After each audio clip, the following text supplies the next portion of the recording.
dari dunia Arab tuh kagak gitu loh. Makanya saya bilang kok nggak adil ya. Sementara Mekah Madinah terus bersolek, sementara Masjidil Aqsa dengan kekumuhannya, dengan keterbelakangannya, ngomong doang, ini Al-Aqsa milik kami, tapi kunjungan juga kagak. Tapi yang merayakan free dan memegang bendera ini kan dipelopori oleh pendeta-pendeta Yahudi, yang artinya ada tuh masih di internet, di YouTube masih ada tuh kalimat better we go to hell, better we go to jail rather than join with Zionis, kata mereka begitu. Segala macam informasi rahasia. Mereka kan kerajaan. Kalau rahasia dipegang sama Amerika kan takut kan, rakyatnya demo kan. Itu aja sebenarnya sih. Yeah. Maka saya berkesimpulan dengan puzzle itu adalah Israel telah menguasai dunia Arab. Justru presiden pertama di dunia yang mengusulkan pemboikotan terhadap produk-produk daripada Israel itu adalah Presiden Jokowi.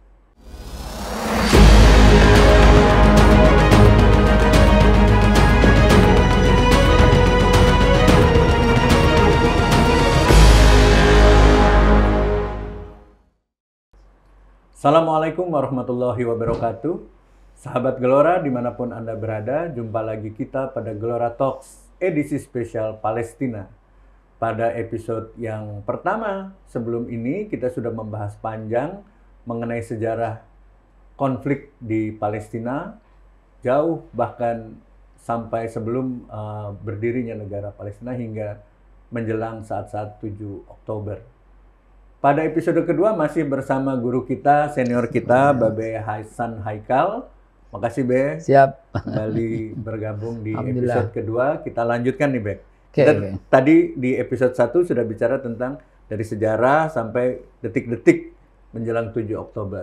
Kemudian terjadilah serangan 7 Oktober yang narasinya nih macam-macam nih. Yang banyak dan cukup mendominasi atau coba disampaikan oleh Israel adalah dia membela diri. Saya diserang, saya membela diri, makanya yang saya lakukan sekarang ini adalah pembelaan diri. Nah, kalau kita start dari situ gimana membacanya, Mas? Baik, begini. Saya berusaha tidak menggunakan kata-kata yang kesukuan ya. Seperti yang orang bilang Hamas lah, yang orang bilang Palestina lah, Gaza lah gitu ya. Tapi terpaksa harus saya ucapkan ini karena memang pelakunya kan. Begini ceritanya. Sejak tanggal 26 September, tentara-tentara itu udah kebangetan. Dia sudah menduduki Masjidil Aqsa. Dia sudah mengibarkan benderanya di Masjidil Aqsa. Dan dia sudah meniupkan trompet Yahudinya, horn itu, tanduk, juga di Masjidil Aqsa. What does it mean sebenarnya? Oh, ini penting. Ini penting banget, yang sering diabaikan. Ini nandakan bahwa this is belongs to me. Kayak menegaskan gitu. Iya. Terus bangsa Arab diem loh. Kalau hari itu Saudi bereaksi, kalau hari itu Jordan bereaksi, kalau hari itu Emirat, Qatar, siapa lagi? Mesir, Turki bereaksi, nggak ada nih kejadian begini. Mana reaksi mereka coba? Mana reaksi mereka? Nggak ada, Mas. Sampai kemudian awal Oktober, kita nih para aktivis tahu udah ngejerit gitu loh. Orang anggap sepele. Ini amanah Rasul kok. Masjidil Aqsa itu sekarang masjid terpenting di dunia loh. Bukan Masjidil Haram, bukan Nabawi lagi loh ya. Maaf, itu kiblat umat Islam yang nggak akan pernah bisa kita abaikan. Maaf, itu tempat haji. Tapi barometer keimanan akhir zaman itu Al-Aqsa. Tempat munculnya Dajjal Al-Aqsa. Tempat wafatnya Dajjal, matinya Dajjal juga di situ. Awal mula peradaban di situ, akhir peradaban di situ. Kata Rasulullah, Al-Aqsa itu adalah mahsyar. Mahsyar dunia akhirat itu Al-Aqsa. Al-Aqsa tempat hidup 23 orang nabi. Gitu kan. Al-Aqsa tempat awal mula kiblat manusia, kiblat umat Islam. Al-Aqsa tempat Sidratul Muntaha. Al-Aqsa udah nggak akan cukup kita ngomong soal Al-Aqsa lagi. Bukan saya banding-bandingin, tapi dunia kan nggak adil. Mekah Madinah terus gemerlap dengan lampu-lampu yang luar biasa, dengan kemajuan gedung yang luar biasa, sementara Al-Aqsa kan diabaikan. Kan nggak adil. Ya. Sampai didudukin aja lu diam aja, Iya. kalau istilah bahasa kita, bahasa Iya, Betawi. Akhirnya apa yang terjadi? Hamas menyerang dalam rangka untuk menekan keluar dari Al-Aqsa. Yang bisa terjangkau itu adalah sekitar situ gitu loh. Sehingga ya sekitar situ. That's it, itu masalahnya Ya, gitu loh. itu yang apa namanya perang narasinya kan di situ. Dan Iya. yang bahwa sebenarnya telah terjadi tindakan-tindakan provokatif sebelumnya itu nggak kedengeran. Nggak kedengeran. Paling tidak di media-media mainstream ya. Yes, betul, tepat sekali ya. Ya. Itu ada provokasi yang luar biasa dari pihak Israel dan dia udah dudukin itu semua. Dan nggak ada reaksi reaksi yang cukup dari negara-negara Timur Tengah itu. Dari dunia Arab tuh kagak gitu loh. Makanya saya bilang kok nggak adil ya.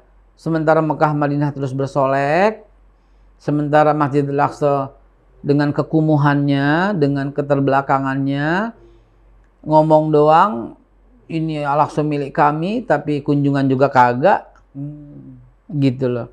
Bahkan saya sebagai salah satu di antara sekian banyak pelopor lah yang mengunjungi sono, dan saya mengajak semua orang. Karena memang solusi dari Nabi kan begitu, kunjungin. Ya. Untuk ngusir Israel tuh kunjungin. Ya. Sekarang ini kan sepi. Sehingga Israel berkata, oke, lu udah tinggalin, gua ambil. Iya. Itu aja, Mas. Kalau kita berbondong-bondong, bayangkan ya, yang umroh tuh 10 juta ya, sebulan ya. Mereka semua mengunjungi Al-Aqsa. Keder nggak tuh Israel Ya, tuh? betul. Semua orang pegang handphone, semua orang menggunakan inian. Semua orang bisa connect. Kalau selama ini orang-orang Palestina yang itu kan tersaring, ada yang lolos, ada yang tidak. Ya. Ya kan, dia mau keluar di YouTube-nya kesaring juga, sehingga nggak semua informasi yang sampai ke saya. Yang tadi dalam episode pertama awal saya bilang, hapus dulu deh informasi yang sampai ke kuping lo, banyakan bohongnya tuh, gitu kan. Saya datang ke sono untuk memberikan informasi sejelas-jelasnya, bahwa handphone banyak, ngerekam sana, ngerekam sini, akhirnya dapatlah informasi yang utuh. Bahwa pembunuhan itu terjadi setiap saat, provokasi terjadi setiap saat, halangan untuk datang itu setiap saat, hambatan itu tiap saat gitu loh. Nah, dari situ kemudian terjadilah ya Hamas menekan supaya mereka angkat kaki, dan berhasil. Mereka angkat kaki. Menjelang pembebasan itu kan Israel menghantam habis-habisan. Ya. Bagaimana cara pembebasannya? Dan sebagian ketika gencatan senjata dibebasin. Tapi kemudian dihantam lagi. Sampai detik ini nggak ada napas. Gitu kan? Ya. Ketika Israel sudah tentaranya keluar dari Masjidil Aqsa, kan proses pembebasan sudah ada beberapa kan? Ya. Gitu. Nah ini kan udah tujuannya dia untuk segera lo angkat kaki dari Masjidil Aqsa. Itu kan udah berhasil gitu loh. Sehingga, nah... ini diambil kesempatan bahwa si Netanyahu itu sebenarnya udah nggak diterima oleh masyarakat di sana. Nah, demo terhadap dia juga banyak sekali, ya sampai-sampai yang memegang ini kan penjara tuh ya 4 bulan ya. Kalau sampai mengucapkan free gitu, itu 2 tahun kalau saya tidak salah gitu ya. Tapi yang meneriakan free dan memegang bendera ini kan dipelopori oleh pendeta-pendeta Yahudi. Yang artinya ada tuh masih di internet, di YouTube masih ada tuh kalimat better we go to hell, better we go to jail rather than join with Zionist, kata mereka begitu. Jangankan masuk penjara, masuk neraka lebih baik daripada bergabung dengan kalian. Saking mereka membenci itu. Nah, ini mesti kita kedepankan sehingga dunia rame-rame menurunkan tuh Benyamin Netanyahu dari eksternal dan juga internal. Iya, betul. Ya, partai-partai, rapat-rapat, kongres-kongres, orang tua, kampus-kampus. Kan kalau dia turun, mudah-mudahan konflik ini selesai. Iya. Nah, yang baru, relatif baru dari periode sebelumnya kan juga akhirnya merebak demonstrasi di kota-kota besar di Amerika, di Eropa yang kita nggak lihat nih di masa-masa sebelumnya di tahun 90-an gitu. Mungkin di Indonesia baru tahun ini itu. Iya, betul. Baru tahun ini. Nah, itu apa yang apa maknanya gitu? Apakah emang benar-benar orang udah muak dan kondisi politik di negara-negara barat juga berubah? Seperti yang saya ucapkan tadi, karena sekarang sudah terbuka. Pembunuhan itu terjadi tiap saat, tiap hari. Cuman informasinya nggak sampai. Hari ini, Israel tidak bisa lagi membendung informasi itu. Sehingga dunia melihat bahwa ini betul-betul kejahatan kemanusiaan. Nah, jadi setiap hari di Inggris, yang saya tahu Prancis, Belanda, Eropa lah semua, bahkan Amerika, demo. Yang tidak kita lihat satu biji orang pun di Timur Tengah. Nggak ada tuh kita lihat Jordan demo untuk itu, nggak ada, kecuali berbatasan ya. Nggak ada kita lihat Saudi Arabia tuh.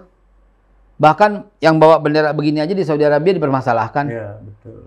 Maaf, saya bilang sarap tuh orang ya. Apakah memang karena negara-negara Arab ini kan selama ini ketergantungan kepada Amerikanya besar dalam perdagangan minyak, ekonomi? Enggak juga. Enggak juga. Jordan itu nggak bergantung sama Amerika sama sekali. Dan mata uang Jordan itu $100 Amerika baru dapat 63 Jordan. Lebih tinggi Jordan. Lebih kuat Jordan. Apalagi Uni Emirat Arab. Waduh, apalagi Qatar. 1 UEA itu 40.000, 39.000 rupiah. Oh iya. Sementara $1 kan cuma 15.000 gitu kan. 15.000. Qatar juga 22.000 rupiah. Jadi mereka tuh lebih kuat dari Amerika dalam mata uang. Jadi go to hell untuk Amerika sebenarnya. Bisa mereka lakukan. Dan sebenarnya yang Amerika lakukan terhadap negara-negara Arab itu bukan soal itu. Segala macam informasi rahasia. Mereka kan kerajaan. Kalau rahasia dipegang sama Amerika kan takut kan, rakyatnya demo kan. Itu aja sebenarnya sih. Dan juga negara-negara lain ya, maksudnya atas nama negara nih sekarang kayak kita lihat Brazil, Irlandia, Chili itu secara resmi mengatakan mengakui Palestina, memutus hubungan dengan Israel. Itu yang tidak terjadi sebelum inilah, bahkan sampai tahun 2000. Lagi-lagi saya harus bandingkan. Nggak ada negara Arab yang bereaksi keras terhadap ini. Ya kayak Brazil kan negaranya yang banyak orang Katolik. 99% itu Kristen. Tapi mereka justru paling awal, masih di bulan Oktober mereka menyatakan itu. Dan negara-negara lain mengikuti. Hari ini demo terjadi di semua tempat. Di Indonesia, ya masih hangat-hangat lah gitu ya. Ntar demo, ntar enggak. Padahal kalau bergantian bisa untuk menekan itu. Dan buktinya efektif juga kan. Ternyata dunia melihat efektifnya itu adalah rakyat Amerika mendukung Palestina. Kecuali Joe Biden dan kawan-kawannya. Gitu kan. Rakyat Inggris itu mendukung. Rakyat. Kecuali semua. Begitu juga Perancis. Rakyat Prancis tiap hari demo, kecuali si Macron dan kawan-kawannya aja yang menyatakan stand with Israel. Tapi rakyatnya begitu. Nah ini mesti digaungkan terus. Kita mesti punya jaringan sampai ke sana, terus kita gaungkan agar terjadi perubahan di dalam negara mereka masing-masing. Yang menarik kan Jerman langsung menyatakan kami bersedia menangkap Benyamin Netanyahu sebagai penjahat perang. Ya, kalau surat yang terbaru akan dikeluarkan oleh ICC, International Criminal Court gitu. Nah, itu Jerman, walaupun ini usaha yang hampir sia-sia, tapi kita lihat keberpihakan Jerman, dia akan menangkap gitu ya kalau surat itu keluar. Tapi kan menangkapnya nggak bisa di negara orang. Iya betul. Di negara yang tergabung dalam ICC 124 negara itu. Kemudian kita lihat ada beberapa perkembangan ya, misalnya insiden kecelakaan Presiden Iran. Kita minum ya? Iya silakan. Kita sambil santai gitu ya. Kemudian bagaimana tarik-menarik pengelolaan bantuan nggak bisa masuk Rafah, itu kan sikap-sikap dan mozaik dari masalah yang begitu kompleks ini, Be. Saya ngelihatnya ini seperti puzzle. Jadi datanglah ke sana. Kunjungi ke sana sehingga puzzle itu mudah kau rangkai. Kalau kau tidak datang, kalau kau hanya lihat, apalagi wartawan-wartawan yang hanya bermodalkan cuplikan dari berita ini gitu, akhirnya mencoba menyimpulkan, ya nggak jadi-jadi tuh puzzle, gitu kan.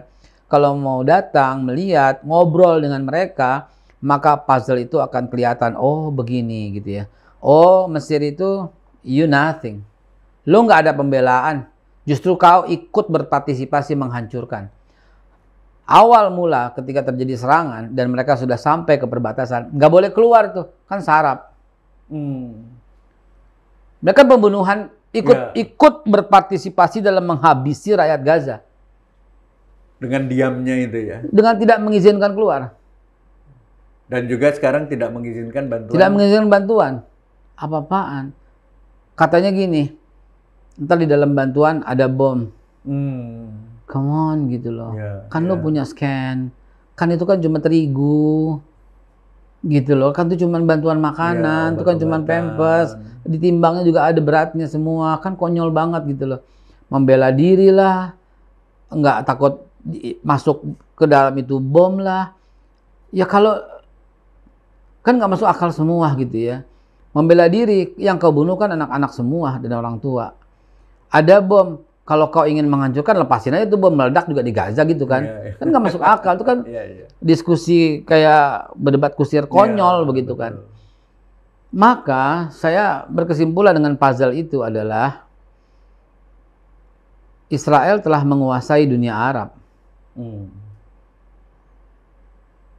Gitu. Sementara negara-negara lain yang masih punya kepribadian tidak terjangkau. Akhirnya hanya jalur diplomasi. Saat ini, saya ingat tuh tahun 2016 bulan Maret kalau saya tidak salah. Justru presiden pertama di dunia yang mengusulkan pemboikotan terhadap produk-produk daripada Israel itu adalah Presiden Jokowi. Beliau berkata itu pada waktu konferensi OKI di Bandung. Dan disambut oleh negara-negara itu semua. Tapi ada menjadi wacana doang karena OKI juga nggak berdaya dalam menghadapi itu. Mana suaranya? Gitu. Dan kemudian ketika berkesempatan jumpa, dan memang agendanya itu untuk bertanya dan menghentikan itu, Presiden Jokowi lagi datang ke Joe Biden kan meminta itu tolong dihentikan gitu kan. Sampai Joe Biden hanya membahas di luar dingin cuaca, kan konyol gitu ya. Dan kemudian kalau saya lihat lagi eskalasi dunia, ternyata bangsa yang jauh yaitu kita dan Eropa yang saat ini secara aktif nyata memberikan dukungan kepada rakyat Palestina yang tidak didapati oleh orang-orang Arab sekitar. Puzzle ini semakin kelihatan kalau saya mencoba menyampaikan informasi akurat kepada teman-teman di Gelora. Saya kan tinggal di sana, tidur bukan di hotel ya, tidur sama mereka, ngobrol sama mereka. Nggak ada sedikit pun harapan, berharap kepada dunia Arab. Itu ironisnya di situ ya? Nggak ada mas, serius mas, nggak ada harapan. Kalau ada mah udah jelas-jelas gitu loh. Nggak ada harapan. Saudi Arabia cuma bantuan uang ya, tapi kan bukan itu yang dibutuhkan. Ya, bantuan nyata diplomatis bahwa Israel harus pergi dari tempat yang diduduki.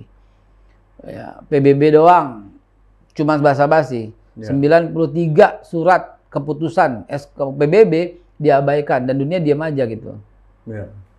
Ya, dan akhirnya puzzle semakin terbentuk bahwa someday somehow gitu memang Allah Subhanahu wa taala yang akan mengambil tindakan terhadap satu ketika di mana kalian akan membunuh semua umat Yahudi. Bahkan batu pun akan menginformasikan di mana ada Yahudi itu. Someday somehow kita akan menemukan masa itu. Nah, sekarang kita fokus ke Indonesia, Be. Kita udah cukup aktif negara, pemerintah gitu ya menyampaikan bantuan. Menlu kita juga cukup vokal. Wah, luar biasa, Bu Retno. Wah, Bu Retno. I love you. Kedepannya gimana, Be? Nah, jadi gini. Kedepannya Amerika akan melihat bahwa Indonesia betul-betul stand dengan humanity. Stand dan nggak peduli dengan itu. Justru ini menambah kewibawaan Indonesia di mata dunia. Ya.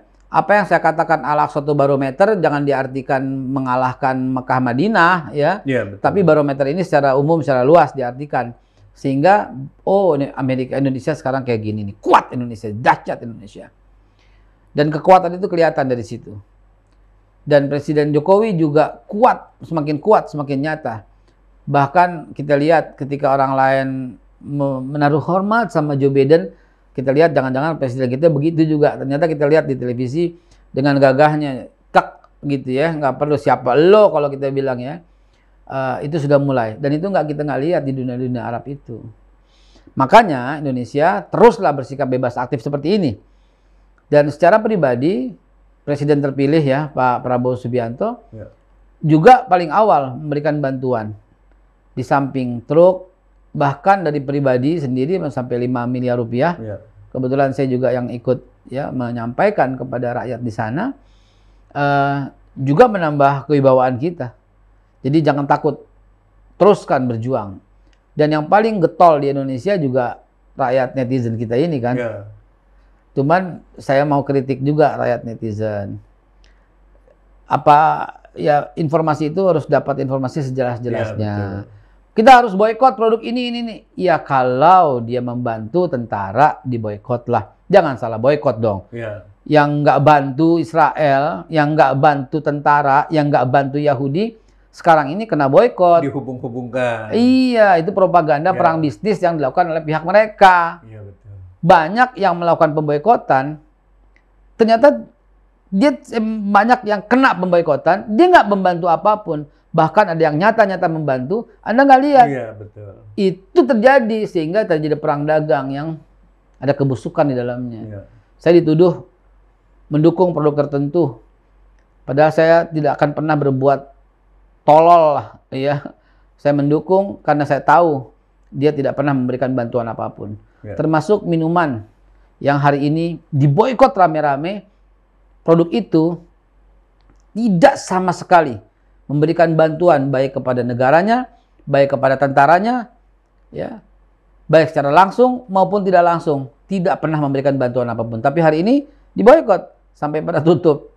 Jahat itu, sosial media itu jahat.